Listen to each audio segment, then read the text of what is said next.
सभी साथियों को जय ज्योति, जय क्रांति, जय भीम, जय ओबीसी, जय संविधान। मेरी आवाज़ आ रही है तो आप कमेंट करके बताइए कि आवाज़ आ रही है।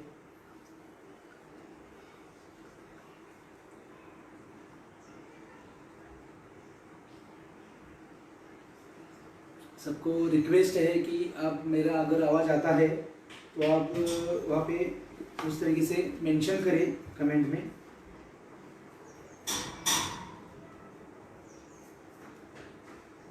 प्रभाकर गायकवाड़ साहब, संजय डाकुलकर साहब, सबको मैं यहाँ पे जय ज्योति जय क्रांति करता हूँ, जय भीम करता हूँ। आवाज़ आ रही है? हाँ, प्रभाकर जी बोल रहे हैं आवाज़ आ रही है। तो भारतीय पिछड़ा शोषित संगठन नई दिल्ली, इनके माध्यम से आज मुझे इस लॉकडाउन के पीरियड में ओबीसी और कल्चरल पॉलिटिक्स इस विषय के ऊपर बात रखने के लिए आमंत्रित किया गया है। मैं इस संगठन को धन्यवाद देता हूँ। माचनवार सर जी है, उनको मैं धन्यवाद देता हूँ। सभी साथियों को मैं इस लाइव में धन्यवाद देता हूँ। और एक बहुत ही अहम विषय पे इस बात रखने के लिए मुझे बुलाया गया है। मैं एक कलाकार हूँ और पिछले 18-20 साल से महाराष्ट्र में अपने गानों से, पोइट्री से, अपने राइटिंग से प्रबोधन करने का काम करता हूँ, इनलाइटनमेंट करने का काम करता हूँ। और जो मैं काम कर रहा था वो सब काम है वो एंटी कास्ट मूवमेंट से जुड़ा हुआ काम है। ज्योतिराव फुले जी, शाहू महाराज, डॉक्टर बाबा साहब आम्बेडकर जी, इनके विचारों के ऊपर चलते चलते एक कल्चरल मूवमेंट चलाते चलाते जो कुछ मेरे पास एक्सपीरियंस है वो एक्सपीरियंस मैं आपसे बांटना चाहता हूँ। मुझे इस बात की मालूमात है कि भारतीय पिछड़ा शोषित संगठन इस देश में बहुत ही अहम भूमिका निभा रहा है, बहुत ही इम्पोर्टेंट काम कर रहा है। ओबीसीओ में जन जागृति लाने के लिए इस संगठन का काम बहुत ही महत्वपूर्ण है और बहुत सारे लोग इस आंदोलन से अभी जुड़ रहे हैं। तो ये ओबीसी का जो पूरा आंदोलन है, इस आंदोलन में आगे जाते जाते एक रिजर्वेशन का विषय है, वो बेसिक विषय के ऊपर हम गोलबंद होते आ रहे हैं। लेकिन ये जो रिजर्वेशन का विषय है ओबीसी का, उस विषय को एक कल्चरल पॉलिटिक्स के नजरिए से कैसा देखा जा सकता है, ये चर्चा मैं आज आपके सामने रखने की कोशिश करूंगा। मैं पहली बात तो ये बताना चाहता हूं कि महात्मा ज्योतिराव फुले जी ने हंटर कमीशन के सामने अपना बयान रखा और अंग्रेजों को उन्होंने बताया कि इस देश में जो पूरा कास्ट सिस्टम है, उस कास्ट सिस्टम में हमारे बहुजनों को एजुकेशन का कोई ये नहीं है, एजुकेशन दिया नहीं जाता है। जो कुछ अभी कंपनी सरकार था या अंग्रेजों का सरकार था, उस सरकार में जो कुछ नौकरी पे लोग थे, सर्विस करते थे, तो उसमें भी मैक्सिमम जो लोग हैं वो सब लोग अपर कास्ट या ब्राह्मण कास्ट से ही ज़्यादा तौर पे थे। तो जो पिछड़े जो लोग हैं, जो ओबीसी है, माइक्रो ओबीसी है, एससी एसटी है, इनको इसमें कोई भी रिजर्वेशन नहीं है, कोई भी उनको चांस नहीं है या उस तरीके से कोई सोच भी सरकार के पास नहीं है। ये पहली बार बताने वाले महात्मा ज्योतिराव फुले थे। ज्योतिराव फुले आरक्षण की मांग करते हैं। एक साइड को आरक्षण की मांग है, रिजर्वेशन की मांग है, और दूसरे साइड को ज्योतिराव फुले जी का जो आंदोलन है, उस पूरे आंदोलन में ज्योतिराव फुले एक अल्टरनेटिव कल्चर तैयार करने का, कल्चरल मूवमेंट खड़ी करने का एक प्रयास करते हैं। मैं आपके सामने मैं आपके सामने एक बात इसलिए रख रहा हूं कि आज हम रिजर्वेशन के लिए तो लड़ रहे हैं। रिजर्वेशन मंडल आयोग का पूरा मंडल आयोग जो है उसकी जो सिफारिशें हैं उसको पूरी तरीके से लागू किया जाए, ये हमारी मांग है। ओबीसी या पूरे जातवार जनगणना होना चाहिए, ये हमारी डिमांड है। ये हम लड़ाई लड़ रहे हैं, लेकिन ये लड़ाई लड़ते समय हमारा कल्चरल पॉलिटिक्स हम खड़ा कर रहे हैं क्या, ये मेरा सवाल है। एक कलाकार के तौर पर मैं ये सवाल आपके सामने रखना चाहता हूँ। ज्योतिराव फुले जी हंटर कमीशन के बयान में एक रिजर्वेशन की मांग तो करते हैं, लेकिन उस टाइम पे वो पूरा एक कल्चरल पॉलिटिक्स भी खड़ा कर देते हैं। और ये जो शोषित पिछड़ा वर्ग जो है, जो कल्चरली जिसका गुलाम है, कल्चरली जो जिसको उसको जिन्होंने आज तक गुलाम रखा, कई हजार साल तक अपने पैरों के नीचे दबा के रखा, तो उनको वहाँ से मुक्त करने के लिए, उनको वहाँ से आज़ादी देने के लिए ज्योतिराव फुले जी एक बड़ा कल्चरल मूवमेंट खड़ा करते हैं। ये बात मैं आपको मतलब इसके ऊपर गौर करना चाहता हूँ। अभी महात्मा फुले जी का जो ये विचार था उसको छत्रपति राजर्षि शाहू महाराज 1902 में कोल्हापुर में शुरू कर देते हैं। 50% रिजर्वेशन का ऐलान होता है और वो उसके ऊपर अमल भी कर देते हैं। और उनको शाहू महाराज जब रिजर्वेशन देते हैं तो उसका परिणाम मैसूर, मुंबई, इन सब प्रांतों में भी इस तरीके से एक रिजर्वेशन की पॉलिसी शुरू हो जाती है। अभी शाहू महाराज जी का भी हम अगर देखते हैं काम, तो वो भी बहुत बड़ा कल्चरल पॉलिटिक्स खड़ा कर देते हैं। ब्राह्मणवाद के खिलाफ, मनुवाद के खिलाफ एक सांस्कृतिक संघर्ष के द्वारा पिछड़ा शोषित जात समुदाय जो है उनको जगाने की कोशिश शाहू महाराज कर देते हैं। तो ये एक साइड को रिजर्वेशन है और दूसरे साइड को कल्चरल पॉलिटिक्स है। फुले जी भी वही करते हैं, शाहू महाराज भी वही करते हैं। उसके बाद आते हैं बाबा साहब अम्बेडकर। बाबा साहब अम्बेडकर भी ओबीसी को रिजर्वेशन देने के पक्ष में रहते हैं।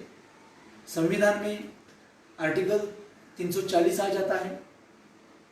एससी एसटी को तो पूरा संविधान के हिसाब से ही मतलब उसको बंधनकारक हो जाता है कि रिजर्वेशन देना एससी एसटी को। लेकिन ओबीसी के बारे में मतलब बैकवर्ड की डेफिनेशन क्या है, किसको बैकवर्ड कहा जाएगा, ये इसके लिए फिर आयोग लाना चाहिए वगैरह, ये सब चर्चा आ जाती है। तो बाबा साहब अम्बेडकर भी जब रिजर्वेशन की बात करते हैं एक साइड को, तो दूसरे साइड को बाबा साहब अम्बेडकर मनुस्मृति को जला देते हैं। बाबा साहब अम्बेडकर महाड़ का सत्याग्रह कर देते हैं। बाबा साहब अम्बेडकर उसके बाद बुद्धिज्म की तरफ जाते हैं और एक इस देश की जो सांस्कृतिक विरासत है, जो इक्वालिटी के ऊपर खड़ी है, उसको लेके आगे जाने की कोशिश करते हैं। लेकिन ये बाबा साहब अम्बेडकर का ये कल्चरल मूवमेंट और ये रिजर्वेशन का मूवमेंट एक साथ चलता रहता है।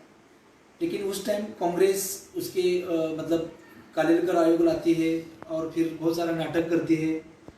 और आपको मालूम है कि इसके ऊपर तो बहुत सारे लोगों ने बहुत अच्छा लिखा है, बहुत बेसिक लिखा है, बहुत सारे लोगों ने इसके ऊपर काम किया है। मैं उसके डिटेल्स में जाना जरूरी नहीं समझता, क्योंकि ये पूरा अभी आपको मुंह पे है पूरे ये सब जो आयोग जो है, कालेलकर आयोग है, मंडल आयोग है, सब ये सब अपने चर्चा के विषय है ही है।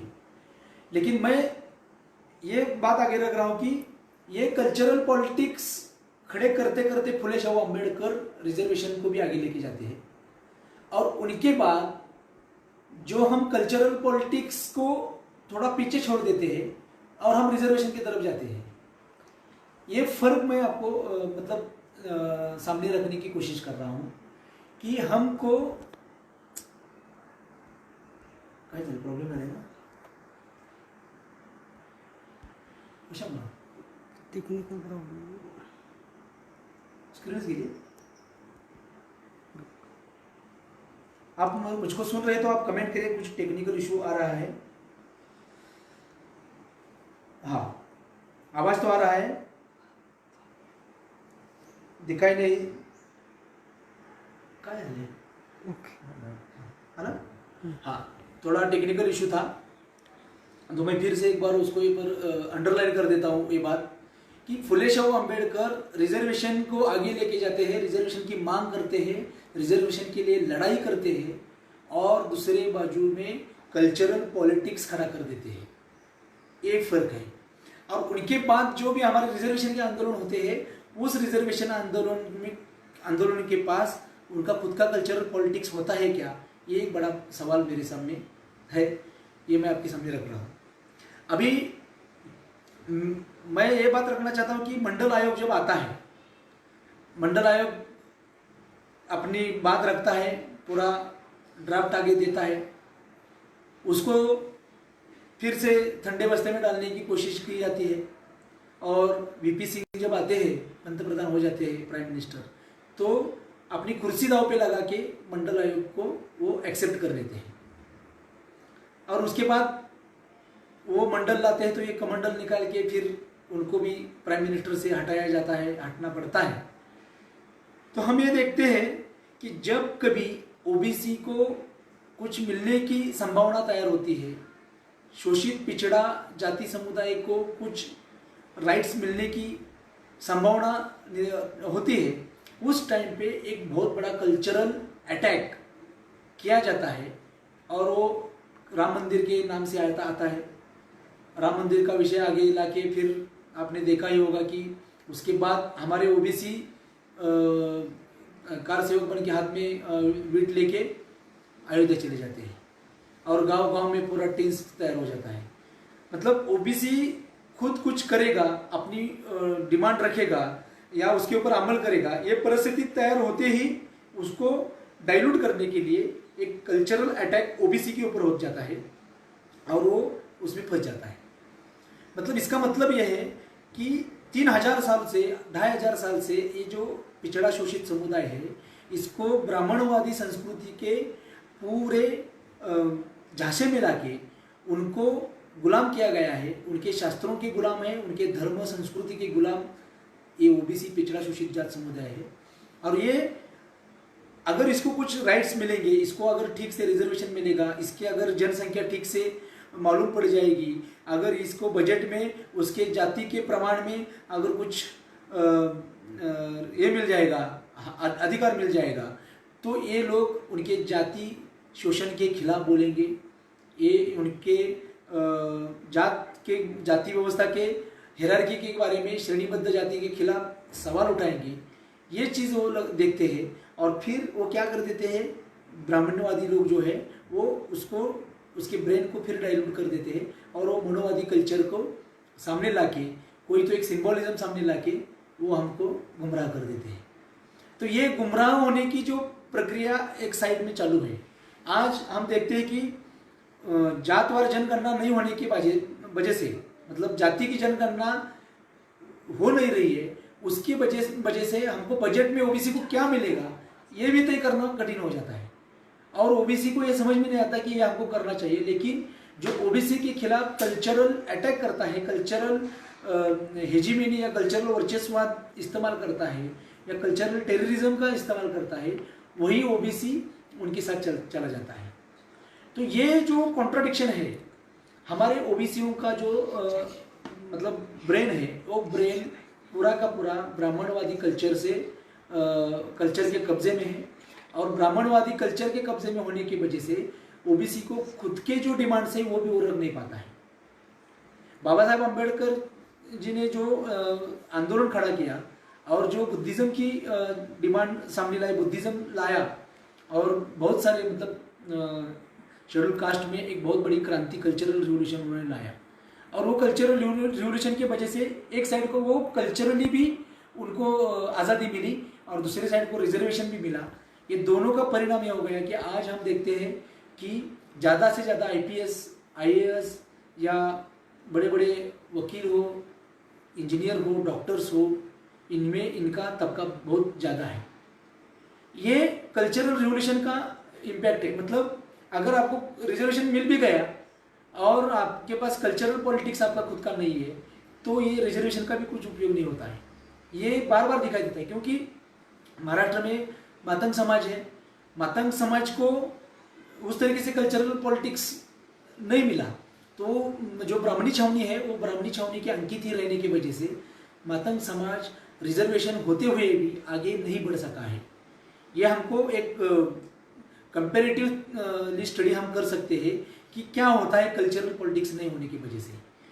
और ग्रामसी नाम का जो बहुत बड़ा फिलोसोफर होके गया है दुनिया में, उसने कहा कि लोगों को गुलाम करने के लिए हथियार का इस्तेमाल किया जाता है। हथियार से लोगों को जबरदस्ती से गुलाम बनाया जा सकता है, लेकिन और एक गुलाम करने का तरीका है जो तरीके में हथियार की कोई जरूरत नहीं है। उस तरीके में गुलाम करने के लिए जिनको गुलाम करना है उनका अप्रूवल लेना है, उनकी सम्मति लेना है, अनुमति लेना है। तो ये अनुमति ली जाती है गुलाम करने की और गुलाम होने की। तो हम एक देख सकते हैं कि इस देश के शोषित पिछड़ा जात वर्ग समुदाय ने खुद को गुलाम करने की अनुमति इन ब्राह्मणवादियों को दे दी है।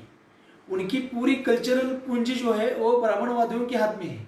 मतलब कोई पिछड़ा समुदाय का कोई होगा, पढ़ाई करके आगे जाता है, घर बनाता है, पूरा मेहनत खुद करता है, और मेहनत करके जब घर बनाएगा तो घर में फिर वो ब्राह्मण को बुलाएगा और वो पूजा पाठ करेगा और उसके बाद ही घर में रहने को आएगा। ये एक छोटी घटना नहीं है, ये पूरा बहुजन समाज में हम देखते हैं कि ये खुद की मेहनत से खुद का घर बनाने के बावजूद भी खुद के घर में जाने के पहले उनको ब्राह्मण की अनुमति देना पड़ता है। ब्राह्मण की परमिशन के बिना, ब्राह्मण के मंत्र पठन के बिना, ब्राह्मण को दक्षिणा दिए बिना वो खुद के घर में भी नहीं जा सकता है। ये जो श्रृंखलाएं है, ये श्रृंखलाएं उसके कल्चरली गुलाम होने के संकेत देते हैं और उनको वहां से आजाद करने के लिए, वहां से उनको मुक्त करने के लिए सत्य शोधक समाज की स्थापना महात्मा ज्योतिराव फुले जी करते हैं। ये जो सत्य शोधक जो महात्मा फुले बोलते हैं, तो ये क्या है सत्य शोधक? पहली बात तो मैं आपके सबके सामने रखूंगा कि शोषित पिछड़ा जात वर्ग को सबसे पहला अगर क्या करना है तो उनकी आज़ादी का एक प्री कंडीशन यह होगा कि उनको उनकी धर्म चिकित्सा करना पड़ेगा। वो जब तक अपनी धर्म चिकित्सा वो नहीं करेंगे, जो आचार संहिता धर्म ने जो दी है वो सही है या गलत है, वो ठीक है या ठीक नहीं है, इसका फैसला जब तक वो खुद नहीं करता तब तक वो आगे जा नहीं सकता। ये मैं आपको मतलब ये बात मैं आपके सामने रखना चाहता हूँ। तो ये धर्म चिकित्सा करने के लिए ओबीसी कितना तैयार है? हम धर्म चिकित्सा करने के लिए तैयार नहीं है ओबीसी लोग। हम धर्म के बारे में कुछ बोलने के लिए तैयार नहीं। हम क्या कर रहे हैं? ओबीसी कल्चरली पूरा ब्राह्मणिकल है, कल्चर ब्राह्मणी कल्चर लेके जा रहे हैं, और दूसरी बाजू में हम डिमांड रिजर्वेशन की कर रहे हैं। अभी जिन्होंने हमको कल्चरली गुलाम किया है वही लोग वहां पे बैठे हैं जो तुमको रिजर्वेशन देंगे क्या नहीं देंगे इसका फैसला करने के लिए। अगर रिजर्वेशन दे भी देते हैं तो वो कैसा नलीफाई हो जाएगा, निष्प्रभ हो जाएगा, इसकी कोशिश भी वो लोग करते हैं।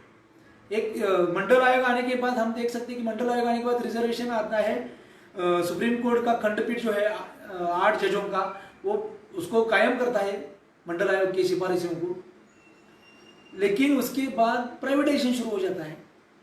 मतलब रिजर्वेशन मिलके जो डेवलपमेंट होने की संभावना हो जाती है, वो संभावना को खत्म करने के लिए यहाँ पे प्राइवेटाइजेशन आ जाता है। तो ये हम ओबीसी समझ नहीं पा रहे हैं कि हमारे हाथ में जो बेड़ियां है, हमारे हाथ में जो श्रृंखलाएं है, ये श्रृंखलाएं जिन्होंने डाल दी है, जिन्होंने हमको कल्चर में कैद किया है, वही लोगों से हम जब रिजर्वेशन मांगते हैं तो वो क्या सलूक करेंगे हमसे, ये ओबीसी जान नहीं पा रहा है। तो अभी ये कॉन्ट्रडिक्शन हमारे सामने है। आज हमारा पूरा ओबीसी जो है, आज बीजेपी की वोट बैंक मैक्सिमम देखेंगे तो बीजेपी की वोट बैंक है या फिर कांग्रेस में है। पॉलिटिकली भी हम देखते हैं कि कांग्रेस भी एक ब्राह्मणिकल पॉलिटिक्स आगे लेके जाता है, बीजेपी भी ब्राह्मणिकल है, उसको तो पूरा डायरेक्टली वो ब्राह्मणिकल है। और ये जो ब्राह्मणिकल पार्टीज जो है, इस ब्राह्मणिकल पार्टीज में ब्राह्मणी वर्चस्व ये इनका सबसे पहला एजेंडा रहता है। और शोषित पीढ़ी जो है, इन लोगों को अगर हम मजबूत करेंगे, उन लोगों को अगर हम एजुकेशन देंगे, नौकरी देंगे, अच्छा लिविंग अप स्टैंडर्ड देंगे, तो ये लोग उनका ब्राह्मणिकल जो कुछ हेजिमनी है उसको फेंक दे सकते हैं, इसका डर इनको है। इसके लिए ये लोग कभी भी ओबीसी की जनगणना, जाति की जनगणना करेंगे नहीं। ये कभी भी ओबीसी को रिजर्वेशन देंगे तो उसका अमल नहीं करेंगे। महाराष्ट्र में बहुत सारे अभी हमारे पास स्टैटिस्टिक्स जिसको बोलते हैं, संख्यात्मक पूरे चार्ट आ चुके हैं कि जो 27% बोलते हैं उसके बाद उसमें एंटी विजेंटी को जो जाने के बाद 19% बचता है, वो 19% भी हमको दिया नहीं जाता है। मतलब ये संविधान के भी खिलाफ, सुप्रीम कोर्ट के भी खिलाफ ये जो राज्य सरकार रहता है, केंद्र सरकार रहता है, ये सुप्रीम कोर्ट और संविधान के खिलाफ जाके ओबीसी को जो हक है ओबीसी का जो उनको मिलना चाहिए वो भी हक दिया नहीं जाता है। ये हम देख रहे हैं। तो इसके लिए फिर ये ओबीसी करेगा क्या? इस ओबीसी के सामने क्या रास्ता है? तो ओबीसी के सामने ये रास्ता है कि पहले जिन्होंने उसको कल्चरली गुलाम किया है उस कल्चरली गुलाम होने से उनको इनकार करना चाहिए और एक कल्चरली उसको लड़ाई करना चाहिए, कल्चरल पॉलिटिक्स खड़ा करना चाहिए। हम देखते हैं कि हमारा इतिहास जो है वो पूरा इतिहास हमारा उन्होंने ब्राह्मणवादियों ने लिखा। पूरे इतिहास में जहाँ भी कहीं ओबीसी का एक बड़ा इतिहास था उस इतिहास को खत्म करने की कोशिश की गई, उस इतिहास को मतलब मिटाने की कोशिश की गई। और आज भी हम देखते हैं कि जो इतिहास लिखा जाता है, जो लोग लिख रहे हैं, यूनिवर्सिटी में बैठे हुए लोग जो है, संशोधक रिसर्चर जो लोग हैं, वो भी झूठा इतिहास ही हमारे सामने रखने की कोशिश करते हैं। मतलब मैं अभी आपको बताऊंगा कि मराठी का एक एग्जाम्पल मैं आपके सामने दूंगा। मैं मराठी का स्टूडेंट रह चुका हूँ कि मराठी कविता का जब इतिहास लिखा जाता है तो केशव सूत को मराठी का आद्य कवि कहा जाता है। अभी केशव सूत की कविता जो आती है वो सावित्रीबाई के बाद 20-30 साल बाद आ जाती है। सावित्रीबाई फुले का 1854 में काव्य फुले नाम का कविता संग्रह आ जाता है। ये मराठी की पहली कविता होती है। लेकिन इतिहास लिखने क्या लिखा जाता है, यूनिवर्सिटी में क्या पढ़ाया जाता है कि इतिहास में पढ़ाया जाता है कि केशव सूत वही आद्य कवि है मराठी का, आधुनिक भारत का या आधुनिक मराठी साहित्य का। महात्मा ज्योतिराव फुले का तृतीय रत्न नाटक आता है, उस नाटक को तो गायब भी किया जाता है और उसका कहीं भी नाटक के इतिहास में मराठी का पहला नाटक महात्मा ज्योतिराव फुले ही लिखते हैं, उस नाटक का जिक्र भी नहीं किया जाता है। अण्णाभाऊ साठे इतने कथाएं लिखते हैं, इतने नॉवेल्स लिखते हैं, कादंबरी लिखते हैं। जब मराठी में सुहासिनी देशपांडे नाम की एक अभ्यासक मराठी कादंबरी का इतिहास लिखती है 100 साल का, उस 100 साल के इतिहास में अण्णाभाऊ साठे का नाम भी लिखती नहीं कि ये अण्णाभाऊ साठे कादंबरी लिखते थे। उनके किताब में अण्णाभाऊ साठे को जगह नहीं है। हम ये बात हमने देखनी चाहिए कि मतलब इतिहास, मतलब ओबीसी को, शोषित पिछड़ा जाति वर्ग को उनकी गर्दन झुकी रहनी चाहिए, उनकी गर्दन कभी भी ऊपर नहीं आनी चाहिए, उनकी पलकें कभी ऊपर आना नहीं चाहिए। इसके लिए इतिहास में भी उनके महानायक जो है वो महानायक को एक तो मिटाया जाता है, अदृश्य किया जाता है, या फिर उनको तोड़ मरोड़ कर एक उसका विकृतीकरण करके, इतिहास का विकृतीकरण करके हमारे सामने रखा जाता है।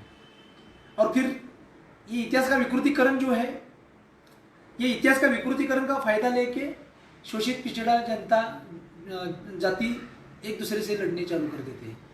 आज हम देखते हैं कि शिवाजी महाराज का इतिहास होगा या संभाजी महाराज का इतिहास होगा, ये पूरा इतिहास उन्होंने उल्टा पुल्टा कर दिया है।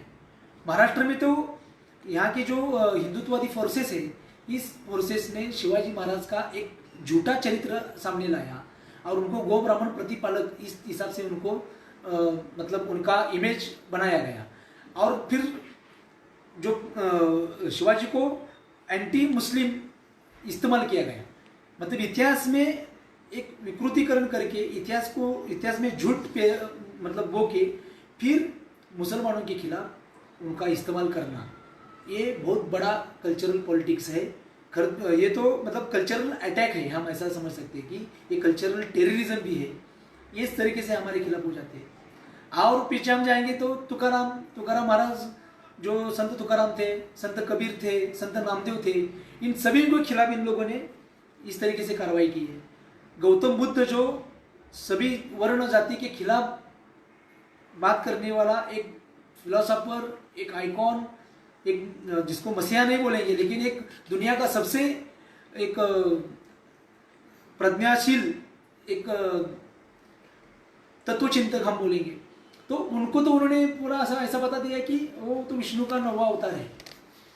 मतलब जो वर्ण व्यवस्था को नष्ट करने का क्रांति करता है और जाति के खिलाफ बोलता है कि वनस्पति में जाति व्यवस्था हो सकती है, प्राणियों में जाति प्रथा दिख सकती है, लेकिन इंसानों में नहीं।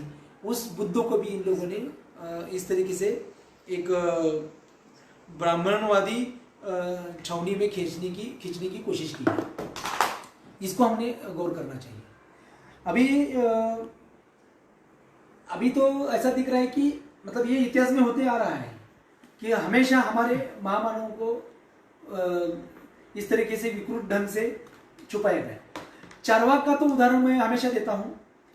ये जो चारवाक था वो चारवाक सबसे रिवोल्यूशनरी था उस टाइम, जो वर्ण के खिलाफ बात करने वाला, ब्राह्मणवादी षड्यंत्र को एक्सपोज करने वाला और इस शोषित पीड़ित जनता के बहुजन समाज के हित में बात रखने वाला ये जो चारवाक था, लोकायत था, इस चारवाक को इन लोगों ने एक तो पूरा मिटा दिया, उसका नाम मिटा दिया, उसको खत्म किया गया और चारवाक को उन लोगों ने इस तरीके से पेश किया। मतलब चारवाक का तो एक भी किताब नहीं रहा, चारवाक का कोई सिंबल भी मतलब जिंदा नहीं रखा इन लोगों ने। तो चारवाक हमको कैसे मिले? जब हमारे लोग संस्कृत सीखने लगे इस शतक में, इस 100-150 साल में, जब हमारे लोग बहुजन समाज के लोग जब संस्कृत पढ़ाई करने लगे तो उनको संस्कृत ग्रंथों में, धर्म ग्रंथों में एक आदमी हमेशा आता है और उसको गाली दी जाती है, ये उनको दिखाई दिया। तो ये कौन चारवाक है?